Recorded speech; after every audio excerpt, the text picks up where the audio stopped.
Yu Yu Hakusho is great, but it's not amazing. Now, before you start giving me this South Park alien treatment, let me just explain myself. So I actually finished Yu Yu Hakusho about a month ago, and I was meaning to do this type of video for a little while, but I've kind of been busy with other stuff. I've been watching Zatch Bell as well. That's been taking a lot of my time. I've really been enjoying that. And I've just kind of forgot that Yu Yu Hakusho was a thing. Until now, I was like, oh yeah, I finished that series. I kind of want to talk about it.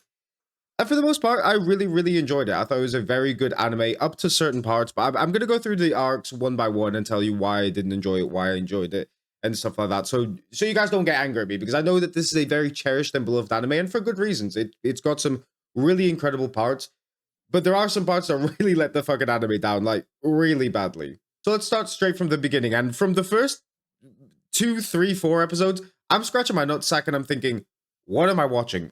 Because every clip and everything that everyone said about it, it just seemed like it was going to be a very classic shonen anime. Your power level's bigger than my power level. We're gonna fight and get your shirt off. Look at my six pack. Let's go fucking 2 rounds. And for the first few episodes, there was none of that. There was absolutely none of that. So I'm gonna go into severe spoilers. So if you haven't watched it for whatever reason, it's a really old anime, and if you've clicked on this video, I'm assuming you have watched it, but severe spoilers. So from the first episode, we follow Yusuke, who gets hit by a car, saving a kid, and he dies and becomes a spirit. And from here, he meets Botan, and I'm not going to go too deep into the arcs, because again, most of you have probably already watched this. And for the first few episodes, there is not a lot of action going on. And my intake of anime, or just media in general, is a lot of fighting. I really enjoy, like, fighting, power systems, good storytelling, stuff like that. So I was a bit apprehensive going into this, but I have watched other stuff that aren't just like 2 people going at each other with their fists, giving each other knuckle sandwiches. Like, I really enjoyed Code Geass, even though that did have action with it. It wasn't the classic like power level anime type thing. Really enjoyed Death Note. Really enjoyed Food Wars. A lot of different animes I've watched that don't have fighting. So I went into this a little bit apprehensive, thinking I don't really know what I'm expecting with this because there's no fighting going on. But I actually really enjoyed it. I actually found myself addicted to the show straight off rip. I was really interested in the characters and where the story was going to go, and I was just really enjoying it. From there, I think I can't remember if it was the Genkai training arc or if it was the Spirit Detective train arc, but let's just say it's the Spirit Detective one, because I'm pretty sure that's where the series goes from. So Yusuke learns a spirit gun, and he meets his 2 in the future compatriots, which is Kurama and Hiei. Hiei, I understand, is a villain. He was Yusuke's big first fight that he had to overcome. And that's fine. Hiei's character throughout the whole series kind of stays the same, so I didn't really mind that. But Kurama was one that I really scratched my head, because straight off rip, he just seemed like a nice guy, didn't really seem like he wanted to fight, and he turned a leaf just like fucking that. He goes from being a villain to being Yusuke's friend, obviously because Yusuke saved his mother, so he felt indebted to him. But never did Kurama really feel like he belonged in that villainous group. So I don't know why he initially was in that group. And again, it's been a while since I watched the show, so maybe there was an answer in the show and I've completely forgotten about it. But me thinking about it now, and I'm pretty sure that when I watched it, I was thinking of it. I was like, it feels a really weird character to put into this group, but nevertheless, I really enjoyed that part of the arc. And then we go into the Genkai arc, the training arc. Also really enjoyed that, really solid arc. But so far, we've had 3 little mini arcs, and they were okay, they were good. I had a lot of fun watching them, but I'm still sitting there and thinking, why do people say that this is such an amazing anime? Like, people are really giving this anime really high merits, and I'm just thinking, I haven't seen that yet. I've seen a good anime, but I've not seen an amazing anime. After the Genkai training arc, we go into the Dark Tournament arc, which I actually split into 2. I split into like the beginning of the Dark Tournament arc, and then when they actually enter the tournament itself. And I'd be lying if I wasn't really fucking bored at the start of the tournament arc. The bit where they finally meet Toguro and they go after this millionaire guy. For me, it just felt really boring to watch through it. It felt like a bit of a slog. It really felt like a filler episode in of itself, but it was obviously setting up to the tournament itself. And I just really struggled to watch through it, if I'm being completely honest with you. The ending was kind of good, the little twist between the millionaire and I can't remember the other millionaire's name who was working with Toguro, but that little twist there and Toguro actually just being completely unfazed by Kuwabara and Yusuke's attacks, I really liked that. I was like, oh, we're really setting up for something really good. And then we get to the Dark Tournament arc. And so far, I've been giving a very lukewarm response to this anime. I think the Dark Tournament arc is one of the greatest arcs in anime. And I know it's weird because of the title of the video and because of what I've been saying so far. But the tournament arc was sensational. Every single fight, I was at the edge of my seat. From the cheating going on from the tournament organizers, which at parts I did feel it did get a little bit annoying just because I would like to see the whole team work together and really push to the limits without something interfering in it, just to see how far they can actually get just using their own power. But it's a Dark Tournament arc. You know, the people there are slimy, they're bad people. So if it's a narrative, I would have just liked to see the group fighting at their full potential. Anyway, that's one little nitpick I have so far of the Dark Tournament arc. But the rest of it, really, really good. We meet a lot of good characters. A lot of the main characters that we have finally all have a moment to shine at some point in the Dark Tournament arc. Hiei was massive in this arc. I really, really enjoyed him. He's probably one of my favorite characters within the main cast, just because of him learning the flame of the... I always forget the name of it. The Darkness Dragon Flame, or Dragon of the Darkness Flame, something like that. That was a really cool attack. And then having him so severely injured straight off the bat of the tournament was really, really cool, because you're thinking, you have a whole tournament left to go, and you are this injured. I really want to know what's happening. And this arc gripped me by the fucking balls. I was like, what is going to happen here? And throughout the whole arc, I really, really just enjoyed every single minute of it. Until we get to roughly about the end, where I think that the Dark Tournament arc kind of slips and lets itself go. So one of the first major things that happens in the arc is when Genkai takes Yusuke to give him his full training. And you can kind of see the tone shifts, and you can kind of see that she's kind of going to give her life away. And she finally does, and she passes away, and I'm thinking, oh my god, this arc is absolutely peak perfection. Because one thing I hate about modern animes is that they hate to kill characters off. And I think that develops a lot of character development within the main cast, and it also makes the viewer feel something. It's like, oh, I've gotten to know this character, she's taken care of characters I like, made them stronger, and now she's passed away. We need to get revenge for it. Just for her to come back at the end, which I think cheapens the death so fucking much. And I'm going to skip ahead a bit here. I'm still talking about the Dark Tournament arc, but I'm going to skip an arc ahead. They brought her back for no fucking reason. She comes back the arc later to train these guys, but I think that could be written so differently. Like, you could have someone else train them. She could have trained them a few years prior, now she's passed away and they're taking over her legacy or something like that. But bring her back for the next arc, where she does absolutely nothing, and she does nothing for the rest of the series after they bring her back. Just makes me think, why? Just kill her off. It would have made so much more sense sentimentally. You could have written the rest of the story out a little bit different without changing absolutely nothing, and it would have been perfect. Yet they bring her back for zero reasons. Why?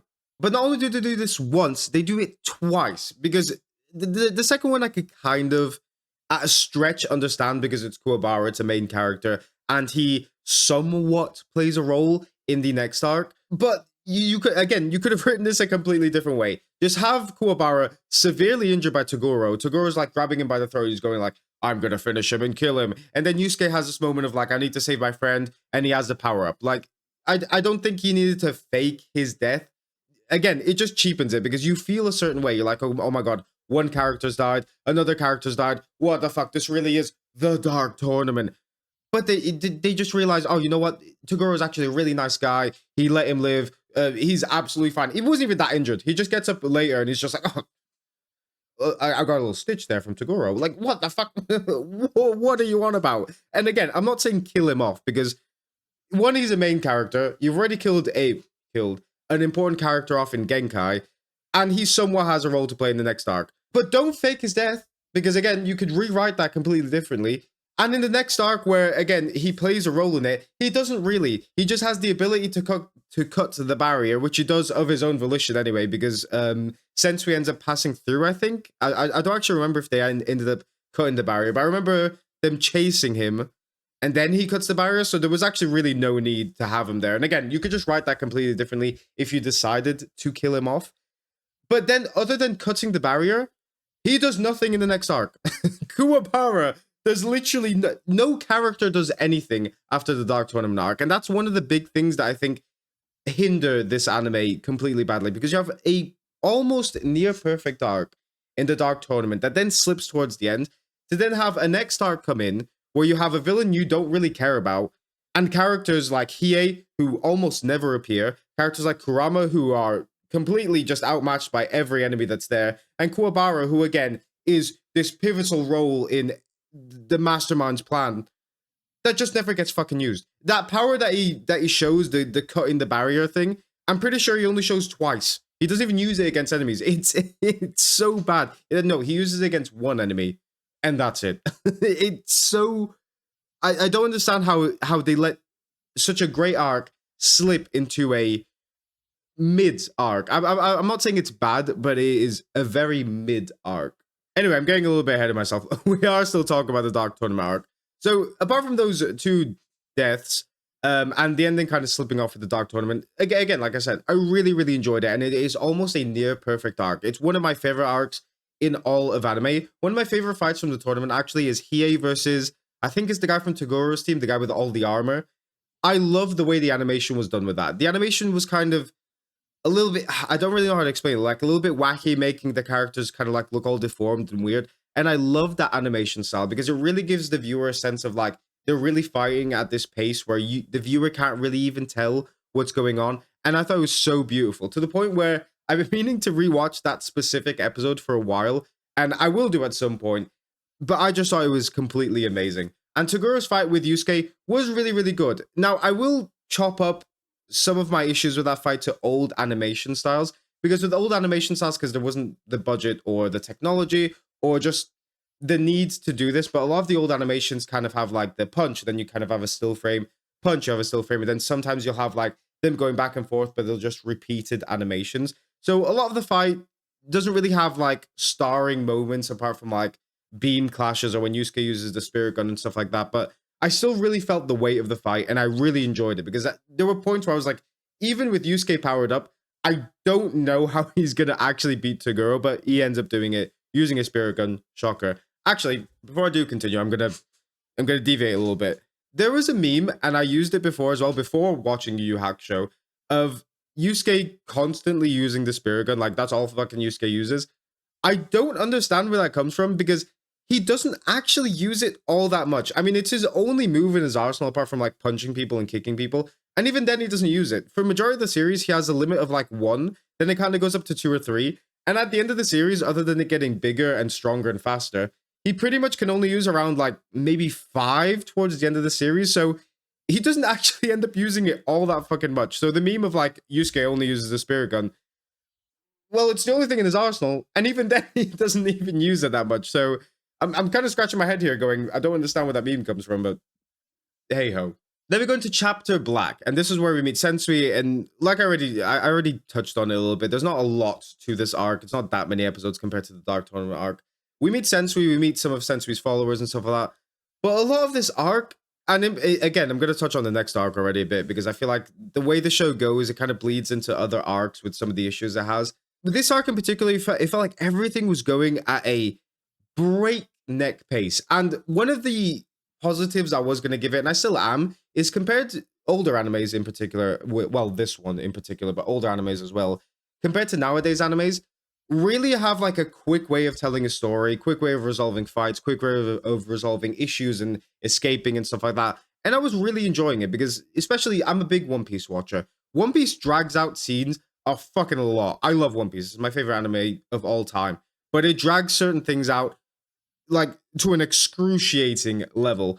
And it was kind of nice watching Yu Yu Hakusho because you kind of, from one episode to another, if you even skipped an episode, you could skip a whole chunk of information and fights and character development that you genuinely be like, what the fuck, have I missed like a whole chapter here? But no, it's just one episode. So going at that pace was really good. But Chapter Black and the last saga of the series almost felt like, I don't want to say slideshow because there wasn't an issue with the animation, but it was just going really fucking quick. Like these characters that were being hyped up, like, oh, these are Sensui's men. They're like really evil and really strong, and you guys are gonna have to be careful. Every time they go up against them, it literally takes one episode and they're down. There was no danger. I felt no danger throughout it whatsoever. And there was one in particular called Sniper who, throughout the whole saga, seemed like the big man. Sensui's second in command. He's the one who's gonna take them all down one by one. Yusuke, other than finding it hard to find him, never really took any real damage. And then Hiei just comes in, stabs him once, and it's like, well, he's done. He's out. That's it. It's all done. So the only real issue that they faced was going up against Sensui, who actually had a different second-hand man, who all he did was kept the main characters into another room, never fought, and Sensui was the only one fucking giving out knuckle sandwiches. He was the only one doing damage to anyone. And again, the issue I had with this arc in particular is no one apart from Yusuke had a moment to shine. Koenma kind of had a chance to shine. He kind of goes in and he goes like, I'm going to face everyone. I'm going to take the wrath of my dad. This little pacifier I have, it wields ungodly amounts of power. But again, that was only for one episode. And then Yusuke just takes the fucking limelight again. And then once they go into the demon world, again, Yusuke just turns into this fucking demon, which I have and don't have an issue with it. I'm a bit on the seesaw of, I think people use the word ass pull or plot armor a lot. It's like, well, this was never foreshadowed. But in Yu Yu Hakusho, it is kind of foreshadowed in a way because Yusuke has always been so gifted with spirit energy or whatever it's called in the show. And he's always been able to fight such tough opponents and always been able to win with very short periods of training. So you can make an argument saying, oh, it was foreshadowed that Yusuke kind of had this dormant power within him. But on the other hand, it's kind of like, well, again, Yusuke's had so much time to shine in this arc, and then you give him an incredible power boost in this like demon blood thing in his body. It just felt like it came out of fucking nowhere, and it felt like you didn't even give a chance for the whole team to work together. Hiei to use his darkness flame, Kurama to use his transformation, Kuwabara to use his sword that was fucking worshipped throughout this whole arc. Nothing. You just give Yusuke another power up, he destroys the enemy, and then that's it. That's all this chapter had, and it was really infuriating to watch. And there were parts of this arc where I was really hoping that it would just end because I wasn't really enjoying it. I wouldn't say it's bad. It was just very, very mid.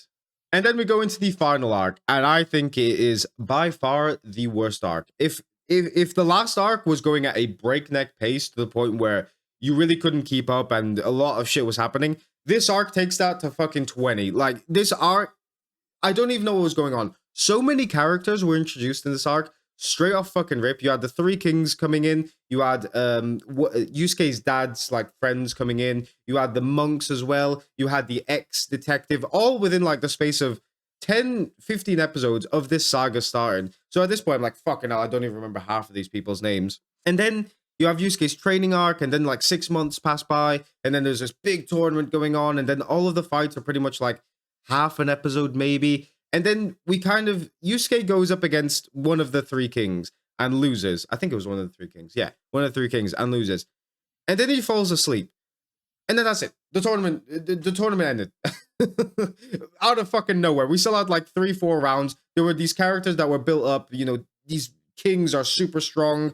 We're going to finally see them fight. You never really see them fight apart from Hiei versus Thing and Yusuke versus, again, another one of the kings. I don't even remember these guys' names. And then the tournament just ends. Everything felt so rushed. And it probably is different in the manga. I've not heard that it is, but I know with a lot of older animes like Zatch Bell, for example, which I'm watching now, Bleach as well, a lot of the endings for those mangas were rushed because the producers were just like, you have a deadline, hurry up. So that might be the case with this, and people might say, hey, read the manga, you have a much better conclusion. And if that's the case, fair enough. But with the anime in particular, holy fuck, I really just couldn't keep up with it. For the last 2 arcs, I was kind of not happy because I was sad in the last episode. I was like, oh, this anime does have a soft spot in my heart. But at the same time, I was like, it felt like the anime kind of lost what made it good after the Dark Tournament arc and just really had everything going at a very silly pace. And some of the stories were just muddled up. A lot of the characters that the series built up felt absolutely null and void. Like, I forgot half of them were there. And one of the issues I have as well with a character in particular is Hiei. Hiei stays the fucking same throughout the whole series. And people are going to say, no, he has character development. At first, he wanted to kill Yusuke, and then at the end of the series, he doesn't. They're good friends. They're not good friends. Hiei just slightly respects Yusuke and slightly knows that he'd get his ass kicked by Yusuke, but throughout the whole series, it's just like, I fucking hate everyone. And then again, in the Three Kings Saga arc, he just goes, I'm going to protect the human world. When? You hated the humans. You didn't give a fuck about them the whole series. At no point did he show any softening for the human world. He's always like, oh, well, I want to go fucking back home to the demon world. I don't care what happens here. And then at the end of the series, like, I'm going to protect the human world. It makes no fucking sense. So overall, the show is good. The show is really good, and majority of me saying it's really good comes from the Dark Tournament arc, and even the first arc, and even the Genkai training arc, because I really enjoyed those two, and the Dark Tournament arc. They were really solid arcs, and the Dark Tournament is one of my favorite in anime. But the last 2 or 3 arcs were horrendous, and even towards the end of the Dark Tournament arc, like a lot of it just felt like ass pulls. There was no need to bring that person back. What happened to these characters that were being built up throughout the whole show? The ending really felt like a mess, and it really felt like the writer wrote this really perfect arc and was almost overwhelmed by the big job he had of continuing the show, because I would have been very happy if the show just ended on the Dark Tournament arc and it just stopped. Again, I feel like people would also be like, I want to see more of the demon world. I want to see more of the spirit world, because they weren't really fleshed out before the Dark Tournament arc. But seeing how it ended now, I would have probably been happier if it just ended at the Dark Tournament arc. Now, I know a lot of people are going to be angry at me. They're going to be saying, hey, this is the greatest anime of all time. You just don't know what good storytelling is. All of your points are null and void because of this, and that. If you disagree with me, tell me down in the comments. Like I said, if there's a better ending in the manga or certain things in the manga go differently, I'm more than happy to read it, and I'm more than happy to give it a second chance. But from the anime alone, I really fucking feel like it was a mess, like throughout a good portion of it. Anyway, I kind of finally got that off my chest. I do really enjoy Yu Yu Hakusho, and I'm really glad I finally got to watch it. I enjoyed majority of the show, but there are certain parts that weren't great. Anyway, that's all I wanted to talk about. But